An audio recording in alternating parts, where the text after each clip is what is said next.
¿qué tal? Los saluda Benjamín Sepúlveda Hernández desde su programa Camino hacia la Perfección del Amor. Hablar del camino hacia la perfección del amor es hablar del camino, los caminos que nos llevan a Dios, ya que dice San Juan que Dios es amor, y sabemos que todo lo que procede de Dios es perfecto.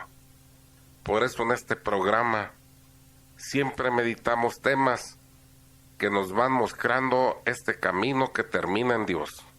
He solicitado a Maru Jasso de Hernández que, dejando los teléfonos, me acompañe para estar leyendo la Sagrada Escritura, dándole apoyo al tema que voy a desarrollar hoy, que tiene que ver acerca de la paternidad.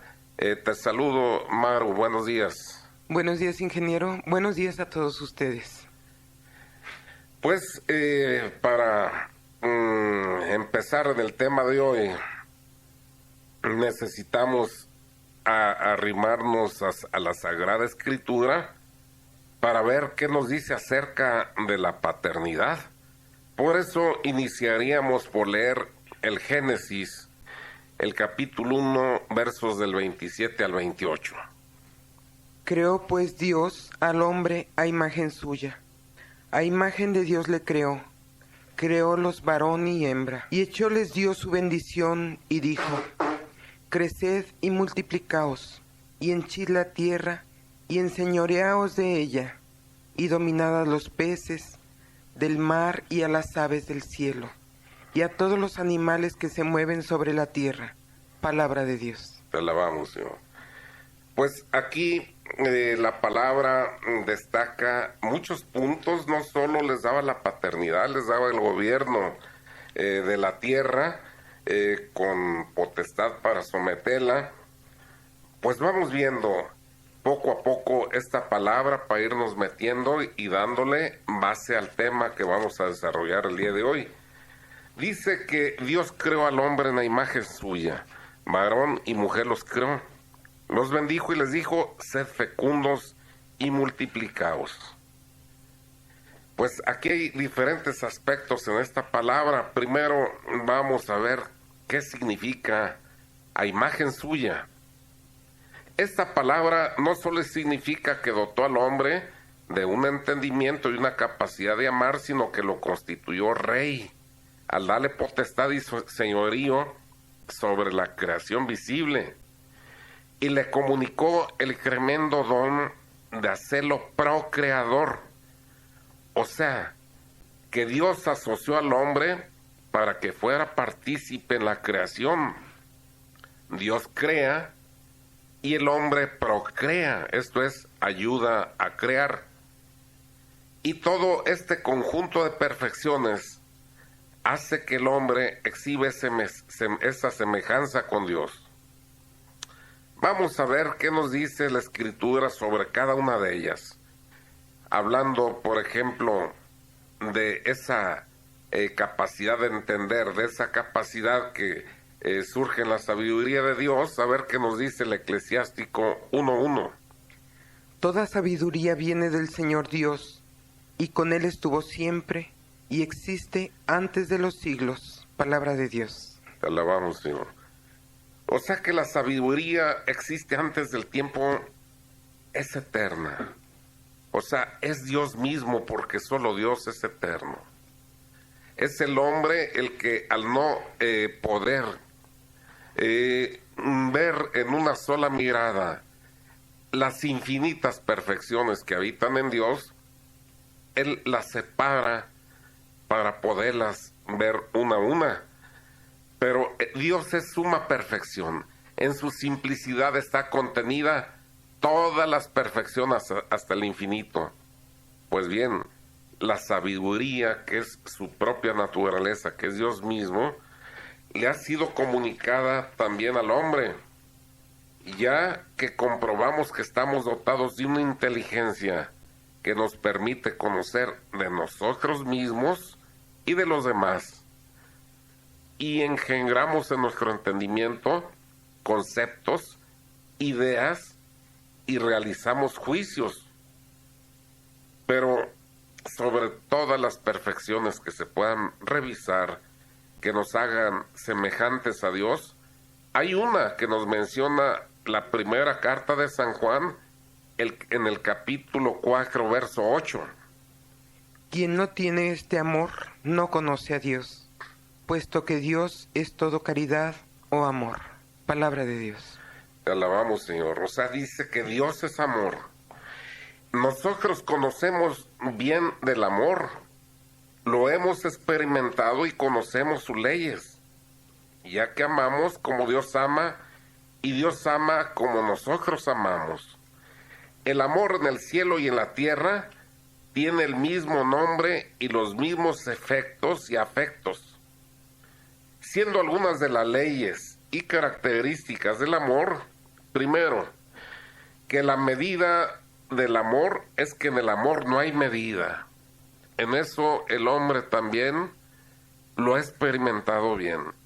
Cuando amamos, no nos saciamos de amar. Cuando nos aman, no nos saciamos de ser amados.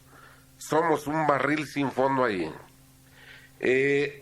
Otra de las leyes del amor es la correspondencia. Amor con amor se paga. No hay otro pago posible. Solo con amor se puede responder al amor. Otra de las leyes del amor es la exclusividad. En el amor no se comparte a la persona amada. También nuestro Señor nos dejó ver el celo que habitaba en su corazón. Decía, celoso es mi nombre, y no harás imagen ni figura alguna de lo que está en el cielo, la tierra y bajo la tierra, porque yo soy un Dios celoso, que castigo hasta la tercera y cuarta generación a los hijos de los padres que obran iniquidad, y bendigo hasta la milésima a los hijos de los padres que obran bien. Pues bien, ahí estamos viendo tres de las perfecciones o tres de las exigencias del amor que habitando en el corazón de Dios nos ha sido compartido. Por eso es que llevamos esa semejanza, sobre todo en el amor. Pues bien, otra de las perfecciones que en la cita antes mencionada, en la primera cita, donde se hablaba de cómo Dios creó al hombre a imagen suya y cómo los mandó a ser fecundos y cómo le dio potestad para someter la tierra, entonces hay una perfección que nos hace semejantes también a Dios, y el que nos hizo partícipes de su reinado al darnos el gobierno y señorío sobre la creación visible. El Rey absoluto es Él, ya que todo cuanto existe es obra de sus manos. Hay que oír lo que nos dice el primer libro de Crónicas en el capítulo 29, versos 11 al 12. Tuya es, Señor, la magnificencia, el poder, la gloria y la victoria. Y a ti se debe la alabanza, porque todas las cosas que hay en el cielo y en la tierra son tuyas. Tuyo, oh Señor, es el reino, y tú eres sobre todos los reyes. Tuyas son las riquezas, y tuya es la gloria. Tú eres el poder el Señor de todo. En tu mano está la fuerza y el poder. En tu mano la grandeza y el imperio de todas las cosas. Palabra de Dios. Te alabamos, Señor. Miren, no hemos ponderado suficientemente que ese Dios creador lleno de poder nos ha compartido su reinado al hacernos reyes y señores sobre su creación visible.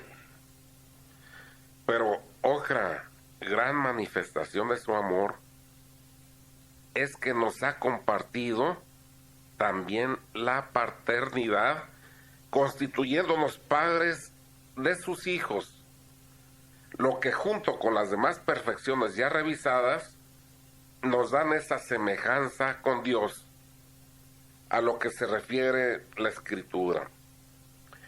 Y sobre esta última perfección y atributo de la paternidad es que vamos a desarrollar nuestro tema de hoy, habiéndole puesto ya bases para ir meditando. La paternidad y todos los dones que exhibimos, como ya vimos, vienen de Dios.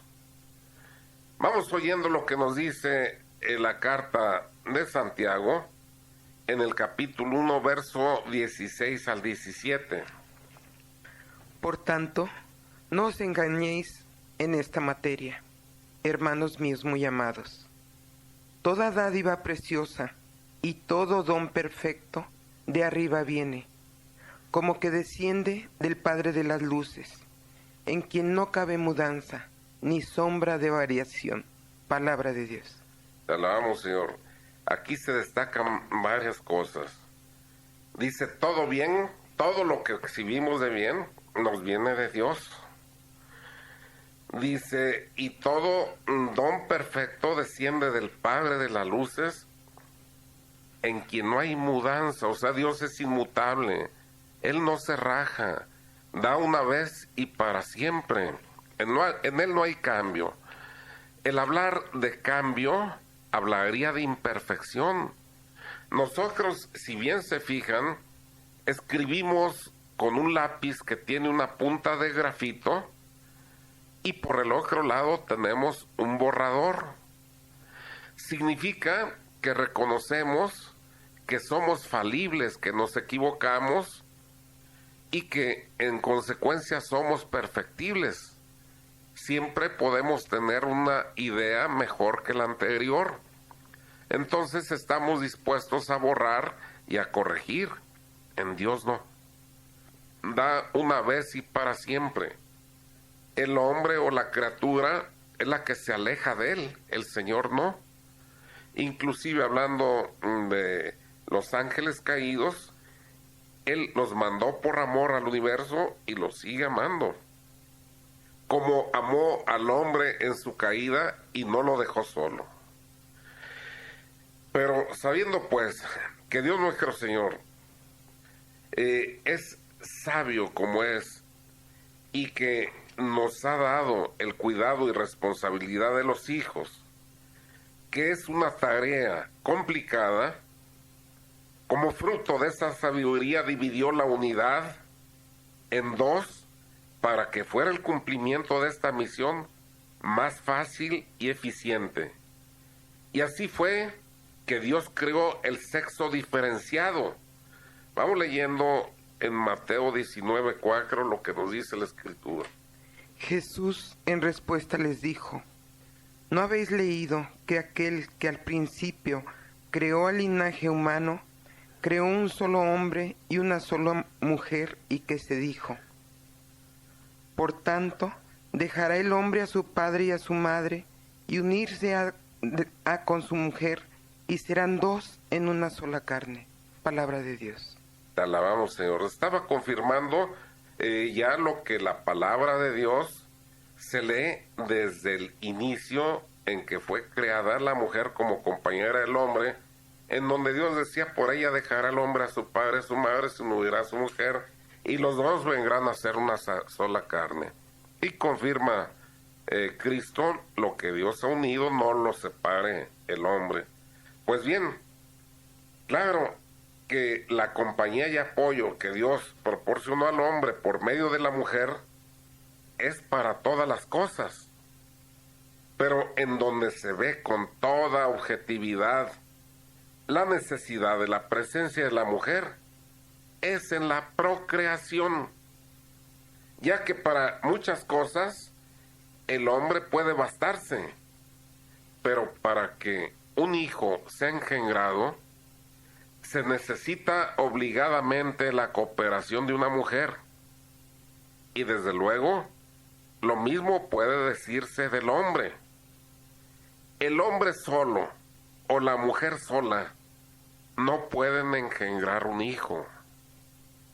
Por eso, cuando hay divorcios o separaciones, se va contra este plan divino y los que van a sufrir tremendamente son los hijos, ya que así como requirieron de una madre y de un padre para arribar al mundo, requieren de ambos para tener un feliz desarrollo, que los haga seguros libres y sentirse amados.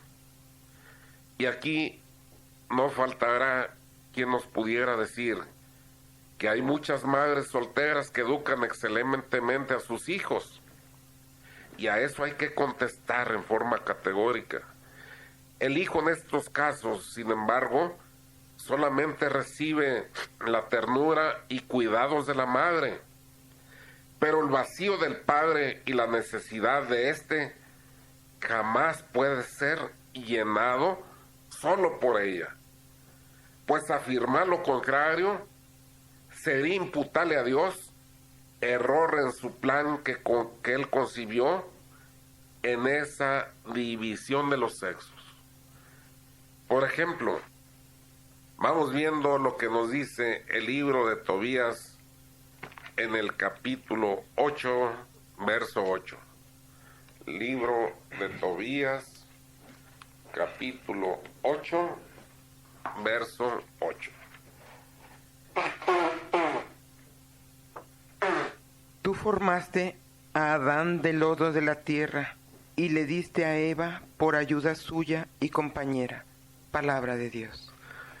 Te alabamos, Señor. Tú creaste a Adán, dice, como sostén, como ayuda y como compañera. Pues la verdad es que ambos son sostén y ayuda uno del otro. En la procreación, en las batallas de la vida, esa es la voluntad de Dios. Por eso también la Escritura nos advierte ahí en Mateo 19:6. Ahorita 19:6 de San Así Mateo. que ya no son dos, sino una sola carne. Lo que Dios pues ha unido, no lo desuna el hombre. Palabra de Dios. Te alabamos, Señor. Es la voluntad de Dios que funcionen como una sola unidad y que no con argumentos humanos en una legislación que jamás puede aceptarse cuando va contra la legislación divina, alguien pretenda legislar autorizando separaciones. El hacerlo va contra ese plan divino y contra la sabiduría divina, y quien se rebele contra su autoridad, contra su ley, sin duda que siempre va a pagar las consecuencias. Pues es una clarísima mención que cuando vamos en contra de ese plan divino del matrimonio, el hombre que se enfrenta con Dios, presentando un proyecto y una ley humana que busca sustituir la ley de Dios, arrastrando con esto todas las consecuencias que estamos observando en el mundo entero: suicidios, depresiones, lágrimas, desajustes mentales y caos, son el pago por ir en contra de una ley divina. Y eso no requiere de mucho esfuerzo para experimentarlo y verlo alrededor nuestro. Es una realidad, como será una realidad que cada vez que se viola una ley de Dios, se va a tener una consecuencia directa. Pues San Pablo nos va a repetir en otro texto que respecto a la separación, no es ni siquiera una recomendación que la haga, sino un mandato expreso del Señor, el que hace a los corintios. Vamos leyendo la primera carta a los corintios en el capítulo 7, verso 10. Pero a las personas casadas mando, no yo, sino el Señor, que la mujer no se separe del marido. Palabra de Dios. Te alabamos, Señor. Pues, y agrega en alguno de los versos más adelante, y de separarse, que no vuelva a casarse, que se reconcilie con el marido y que el marido no despida a la mujer. Claro que la separación a ambos cónyuges perjudica, pero las víctimas inocentes en estos casos son los hijos. Y esos hijos tenemos que recordar que antes que hijos nuestros, son hijos de Dios y existieron en su mente desde toda la eternidad. En Jeremías 31:3 dice: te he amado con amor eterno, por eso reservé gracias este día para ti. O sea, hemos existido en la mente de Dios desde toda la eternidad. No hay posibilidad que al andar en medio de millones de personas por la calle, algún día se sorprendiera el Señor y dijera: ¿y este quién es? Este se me salió de mi proyecto. No puedo ubicarlo quién es. Con amor eterno te he amado. Todas las cosas que no podemos nosotros conciliar. Pero entonces, ¿cómo en ese proyecto divino fue amado? Alguien que viene con discapacidades y alguien que viene a veces para ser un vegetal, se puede conciliar con ese plan de amor del Señor. Y yo le recuerdo, es que siempre vemos a nivel lineal, que acaso no las lágrimas son una bienaventuranza. Hay que tener pues presente que todo hay que sobrenaturalizarlo. Estábamos reflexionando cómo cuando hay una separación dolorosa entre los cónyuges, cómo las víctimas que salen perjudicadas en forma inocente son los hijos.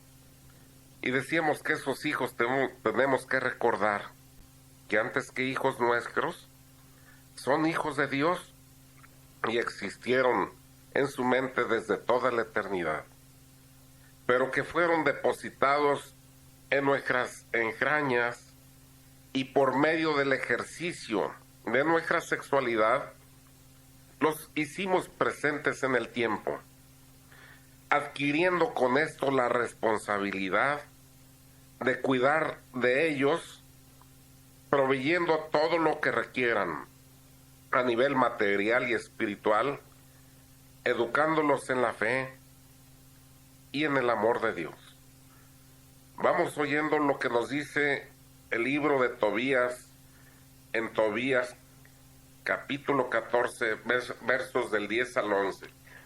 Ahora bien, hijos míos, escuchad a vuestro Padre, servid al Señor con sincero corazón y estudiad cómo hacer lo que le es agradable, y encomendad a vuestros hijos que hagan obras de justicia y den limosnas, que tengan presente a Dios y lo bendigan en todo tiempo con sincero corazón y con todo esfuerzo.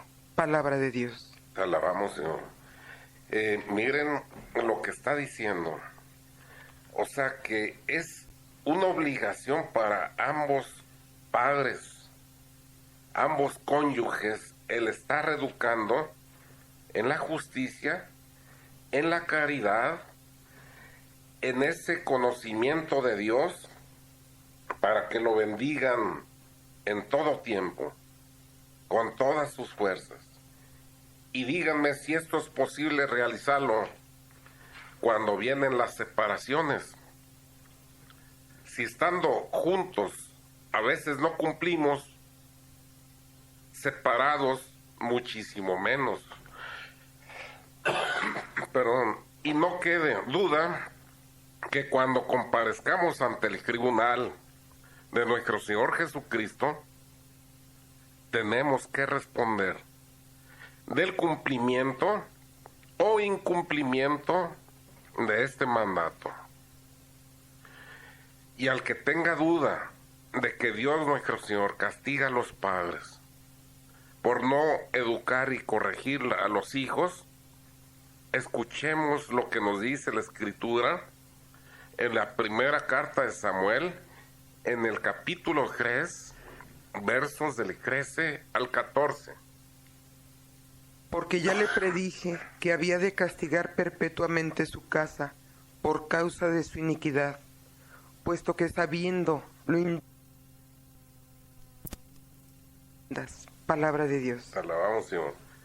Tremenda esta palabra que nos advierte que Dios retira su bendición de la casa en donde no se cumple con la educación y corrección de los hijos, permitiéndoles con esto que se alejen y ofendan a Dios. Claro que también ha dotado a los padres de una gran autoridad y potestad ante los hijos, toda vez que el papá y la mamá son los representantes de Dios en la tierra. Por ejemplo, vamos oyendo lo que nos dice el libro del Éxodo en el capítulo 20, verso 12. Honra a tu padre y a tu madre, para que vivas largos años sobre la tierra que te ha de dar el Señor Dios tuyo. No matarás. No, hasta el cuarto mandamiento. Sí, perdón. Palabra de Dios. Te alabamos, Señor. Este cuarto mandamiento, con promesa de bendición y larga vida a los hijos que honran al padre y a la madre, ya que cuando lo hacen con sus padres, lo hacen con Dios mismo. No hay que olvidar que dijimos, al compartir la paternidad que solo habita en Dios, nos está dando ciertamente una gran responsabilidad, pero una gran potestad. Nos está dando su representación misma. Con Él entonces compartimos esa paternidad, procreando, pero también educando. Por eso los padres exhibimos ante los hijos los 3 poderes que habitan en Dios, y de donde toman también las naciones, los gobiernos, en esa semejanza que han adquirido de Dios, también esta forma de actuar. Son el poder legislativo, el padre también legisla en su hogar, dicta leyes igual que Dios. El ejecutivo supervisa el cumplimiento de la ley. Y el judicial, o sea, castiga la violación de la ley. Y tienen los padres en el ejercicio de estos poderes mayor autoridad que ninguna otra persona pueda tener sobre el hijo. Voy a poner un ejemplo. Va a dictar una ley un padre acomodado a la necesidad de su hogar, y va a decir al hijo: hijo, usted debe llegar aquí cuando muy tarde, a las 11 de la noche, porque después de esa hora hay muchos peligros, hay gente pues disipándose en drogadicción, hay asaltos, hay muchos peligros, y además tu madre está enferma y se mortifica mucho cuando llegas tarde, demerece su salud. La hora de llegar aquí es a las 11 de la noche. Ya dictó una ley. Va a supervisar el cumplimiento. Hijo, te dije las 11 y son las 12. Tiene potestad para corregir a ese hijo. Y es una potestad venida de Dios. Y dice la Escritura: pégale en las asentaderas a tu hijo para corregirlo, no sea que por no hacerlo después te cause lágrimas. Se trata aquí de la corrección en el amor, porque dice también la Escritura: padres, no exacerben la paciencia de sus hijos con una excesiva corrección, por lo contrario, corríjanlos en el Señor. Pero no evitar la corrección, sino afrontarla, por más que a veces al padre le cueste y le duele más que al propio hijo. Ahí está ejerciendo el poder judicial con toda la potestad. Y miren, no es una ley que se dicta así nada más. Dije que lleva detrás de esta ley dictada por el padre y la madre toda la potestad de Dios. Pues en la medida que un hijo se rebele con soberbia cuanto más sea el desprecio a la autoridad de su padre o a su madre, comete pecado y grave pecado, dependiendo su altivez, su desprecio. Pues ya decía, su padre manda en representación de Dios mismo. Y quiera Dios nuestro Señor que al estar oyendo la alta dignidad que tiene un padre y una madre, al ser el rostro que deben ver los hijos de Dios en nosotros, nos comportemos también acordes a esa terrible prerrogativa, a esa grandísima distinción a las que se nos ha elevado de ser la extensión de Dios en la tierra. Para ver esa autoridad hay que recordar lo que sucedía en la familia de Nazaret, en la Sagrada Familia. Hablando en valores absolutos, espiritualmente, el que más valía era Jesús, indudablemente. En segundo término, la Santísima Virgen María. Y en tercer término, San José. Nada más que San José tenía la representación de autoridad como jefe de esa familia y los otros dos se le sometían. María mandaba a Jesús y se sometía a José, y el que más valía por ser hijo se sometía a sus padres de la tierra, que eran la representación de autoridad ante él venida de Dios. Así de claro pues está de cómo se ejerce esa potestad venida de Dios por medio de los padres. El que educa a un niño en el temor de Dios garantiza que toda su vida esté unido a él. Vamos oyendo lo que nos dice el libro de los Proverbios en el capítulo 2, verso 6. Dice: instruye al joven al empezar su camino, que luego de viejo no se apartará de él. Palabra de Dios. Te alabamos, Señor. Te alabamos, Señor. Por la potestad que los padres ejercen sobre los hijos, es una obligación bendecirlos en todo tiempo, jamás maldecirlos. Hay que tener mucho cuidado en esto. A veces cuando está lleno de ira un padre, una madre, somos dados a decir cosas que si son de estricta justicia, porque algo malo que hizo el hijo, puede echársele una carga para toda su vida. Hay que tener mucho cuidado con esto. Vamos viendo lo que nos dice el Eclesiástico en el capítulo 3, verso 9. Honra a tu padre con obras y con palabras y con toda paciencia. Palabra de Dios. Alabamos, Señor. Y también dice la Escritura que la bendición de un padre afianza la casa de los hijos y la maldición de la madre la destruye desde sus cimientos. Por eso jamás maldecir por las terribles consecuencias que se le acarrea a un hijo, pero jamás escatimar su corrección.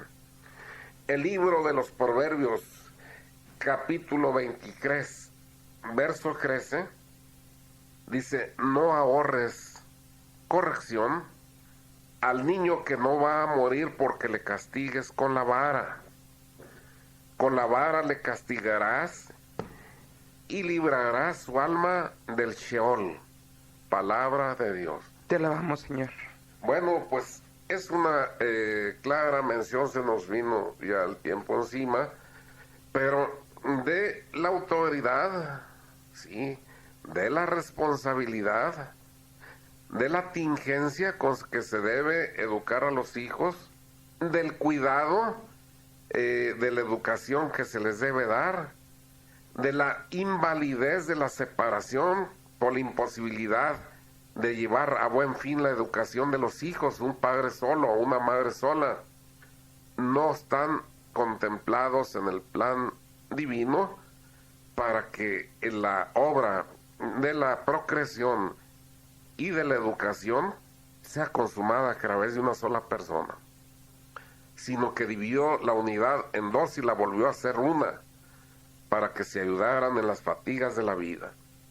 Yo creo que sería bueno improvisar una oración, inclusive como una didáctica de cuando meditamos un tema, tener palabras acordes al tema que se revisó para dar una pequeña alabanza a Dios.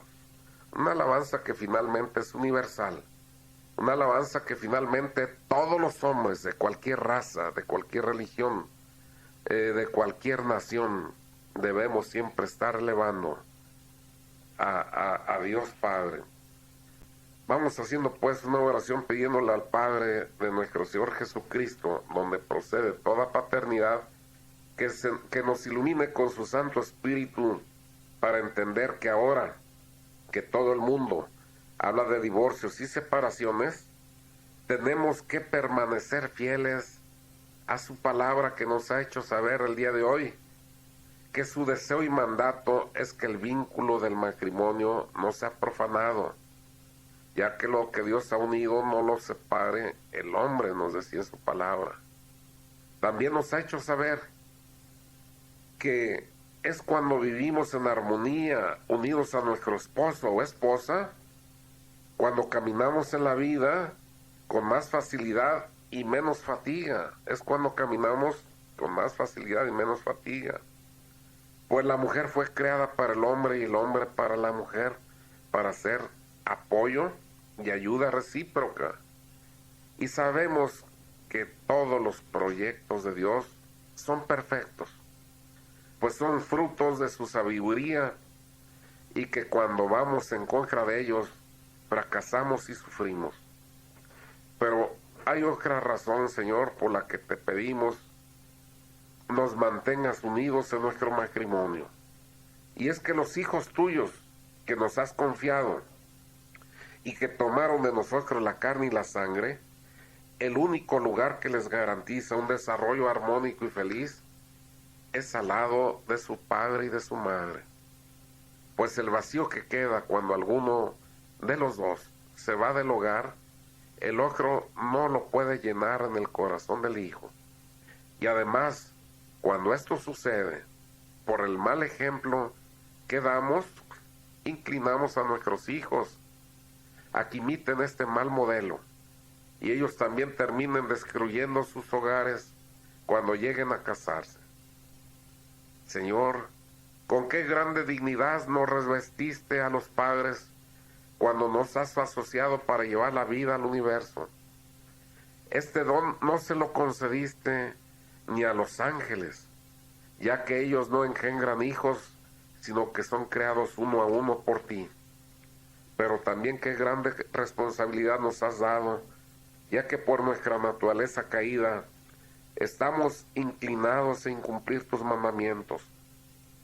Y cuando no cumplimos nuestros deberes para con nuestros hijos, que son tus hijos, no solo somos nosotros los que nos exponemos a perdernos por la violación de tu ley, sino también a ellos los exponemos y a sus descendientes, que tendrán por padres a padres que no te conocen, porque no te dimos a conocer con ellos.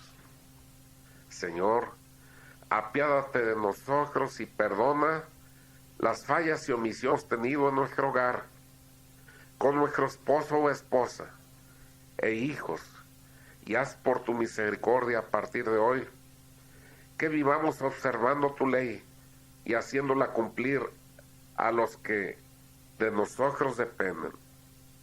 Y por la sangre y las llagas de tu Hijo te pedimos que todos aquellos que debimos hacer y sembrar en sus corazones y no hicimos, tú les lleves la luz y el consuelo y nos des licencia de reparar el daño que hemos causado.